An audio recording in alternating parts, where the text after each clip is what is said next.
Hello, it's Kirby with the Asheville View. I am so happy to be here today with Jeff Arnal, the Executive Director of the Black Mountain College Museum and Art Center. How are you doing today? I'm doing great. Great to see you, Kirby. Good to see you too. So, will you tell me a little bit about the college and what you do there? Yeah, let's, if it's okay, let's start with a little bit about the history of Black Mountain College, and then I'll tell you, I could share a little bit about the museum. Black Mountain College was this extraordinary place from 1933 to 1957. And it was an experimental college that was organized under the kind of educational principles of John Dewey, which emphasized the idea of holistic learning and the study of art as central to a liberal arts education. Many of the school's faculty and students went on to become very influential in the arts, and some of those names include John Cage, Joseph and Annie Albers, Charles Olson, Ruth Osawa, Walter Gropius, Ray Johnson, Merce Cunningham. It's an extensive list. Robert Motherwell, Cy Twombly, Robert Rauschenberg, MC Richards, Elaine and Willem de Kooning, and many, many others. It's something that is, once you start to look into it, then you start to realize so much happened at Black Mountain College that connects with arts and culture and architecture and writing and dance and performance in the 20th and 21st century. It's really unbelievable, and it's in a really extraordinary history. So this is a picture of the college, the building. There's a building that was built by the students called the Studies Building. And there's some other historic photos down here. And I'm looking at our website, which is blackmountaincollege.org. And this is a brief history on that site. More about our museum. Our museum was founded in 1993 by Mary Holden. And we have been kind of, in the beginning, we were kind of a little bit nomadic. And then we were over on Broadway in downtown Asheville for many, many years. And then in 2018, we moved into our new location at 120 College Street, which is directly across, it's on Pack Square Park. It's across from the fire station. And we have about 6,000 square feet. It's a beautiful, beautiful space. And we're really excited. We do, normally we have at least three exhibitions a year, and lots of programs that include performances, exhibitions, lectures, and we give tours. And so there's a lot to it. And so something else that I'll mention about our museum is that we have a collection. We have been actively collecting all things Black Mountain College related, and that's a lot of that's art. We have about 4,000 pieces in our collection, and you could go to our website and check out selections of our collection. There's a film about some of the pieces in our collection. You could explore our digital catalog, and you could see a lot of the work, which includes textiles, furniture, photographs, all sorts of different things in our collection. So I heard that the Black Mountain College originally had a significant impact on the African American community. Can you tell us a little bit about that? Yeah, it's something that I find very inspiring, and we're constantly trying to find out more about it because, as you look back into the history of any history, you have to go into the archives and look at oral histories, and some of these things we've collected, or say some of our board members have collected. And I'll mention two parts of the history. The first is Alma Stone Williams, who was an African-American, who's the first African-American student at a white college in the Jim Crow South. Wow. And so, and that was in 1944. Her story is so amazing. And she came up from Georgia and it was by chance. Their whole thing, the story is just really incredible. And she went on to Juilliard after Black Mountain College. Oh, wow. And so we have a wonderful oral history with Alma Stone Williams that's available on our website. So you could actually hear her words directly from her voice. You could also, we did a program this past year, and I'm going to just share it so you can just get an idea of what we're looking at. Let's see here. So this is from a politics show, which we did a while back. And there's a picture of Alma Stone Williams next to Ruth Asawa. And there's a picture. This is the oral history that we have on our website. Oh, wow. Yeah, it's really incredible. And then if we jump over to, this was in the our Jacob Lawrence exhibition. So this is the next part. I'm going to navigate just like you would to our Museum from Home page, and then scroll down. And this is what I wanted to just tell your audience quickly about. Where is it? Is a conversation that Alma Stone Williams' son, Dr. Russell Williams, and Joseph Bethanti had about Alma Stone Williams. And it's so great. It's such a wonderful piece of the history. And I found it very inspiring and informational and everything else.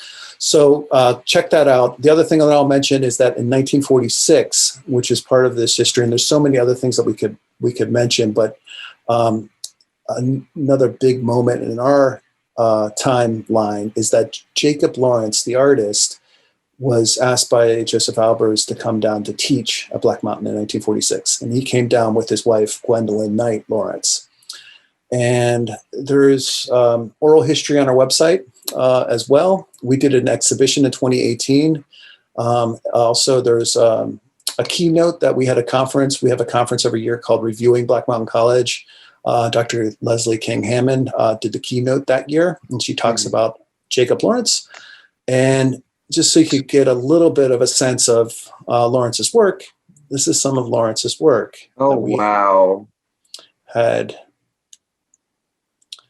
Yeah, and if you're familiar, you probably recognize the work, but it was wonderful to have it in our museum. And then along with the work of Lawrence, we were able to, this is a picture of our museum during the Lawrence exhibition.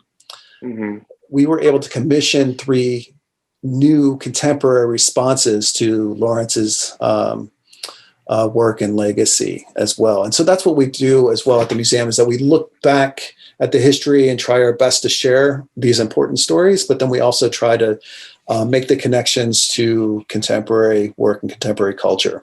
Well, I'm just curious because, COVID's going on. How has COVID affected the museum, and how are you guys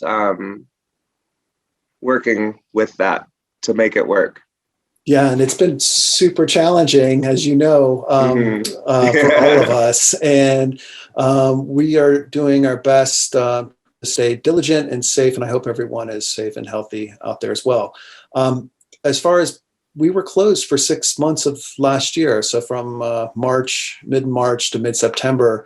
After that, we were open. We have an exhibition up right now called Question Everything, The Women of Black Mountain College, which is a really fantastic exhibition. The Jargon Society with Jonathan Williams. Jonathan Williams was a student at Black Mountain in 1951. He founded the Jargon Society, which is a small press.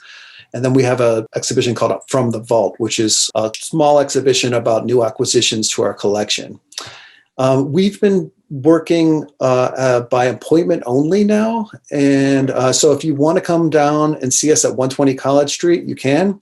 But you could also, and I'm going to share my screen quickly again, go to exactly where we were just a second ago, our Museum from Home page, which is the big thing that we've been doing since the COVID hit us. And it's a way that we could stay connected with our friends locally, but then all over the world. And so we have digital exhibitions available on the site. And it's pretty user-friendly. You could see From the Vault. That's the exhibition I just mentioned. Question Everything, the other one that I mentioned. And then you could go back in time if you want to check out some of our other stuff. We've also been doing lots of talks. We have a really great series called Faith and Arts, which I'll talk more about later. You could look at our events. You could look at the Instagram. I think you asked about that. It's at BMC Museum is our Instagram handle. You could watch performances.